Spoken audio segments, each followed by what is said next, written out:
আমরা বিশ্বাস করি 24-এর অভ্যুত্থানে আমরা একসাথে হাতে হাত রেখে কাঁধে কাঁধ মিলিয়ে এমনকি পরিকল্পনার টেবিলে একসাথে বসে যেভাবে আমাদের কাজগুলো করেছি, আগামীর বাংলাদেশ গঠনে দেশের স্বার্থকে সবার আগে রেখে আমরা একইভাবে ঐক্যবদ্ধভাবে কাজ করে যাব।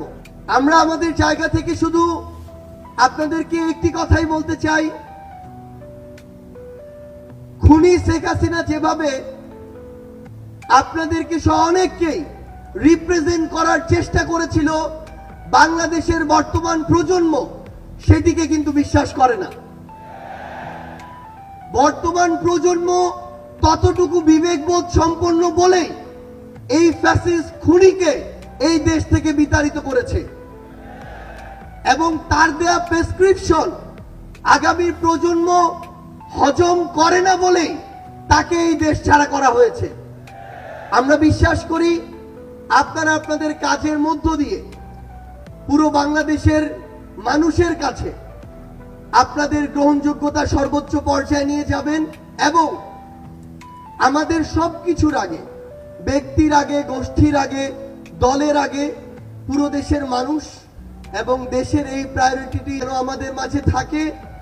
আমরা বিশ্বাস করি 24-এর অভ্যুত্থানে আমরা একসাথে হাতে হাত রেখে কাঁধে কাঁধ মিলিয়ে এমনকি পরিকল্পনার টেবিলে একসাথে বসে যেভাবে আমাদের কাজগুলো করেছি, আগামীর বাংলাদেশ গঠনে দেশের স্বার্থকে সবার আগে রেখে আমরা একইভাবে ঐক্যবদ্ধভাবে কাজ করে যাব।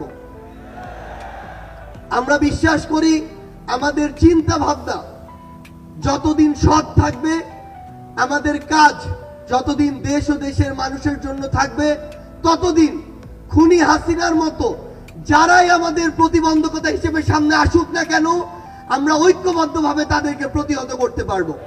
এই কেন্দ্রীয় সমাবেশে আপনারা যারা উপস্থিত হয়েছেন, আপনাদের সকলকে এই অভ্যুত্থান পরবর্তী নতুন বাংলাদেশে, সংগ্রামের বাংলাদেশে আমরা সংগ্রামী শুভেচ্ছা জানাতে চাই। আপনাদের সাথে আমাদের আবারও দেখা হবে যতক্ষণ আমাদের পথ সত্যের, যতক্ষণ আমাদের চিন্তা ভাবনা মানসিকতা ন্যায়ের, ততক্ষণ আপনাদের সাথে আমাদের আবারও দেখা হবে হয় সংগ্রামের রাজপথে অথবা বিজয়।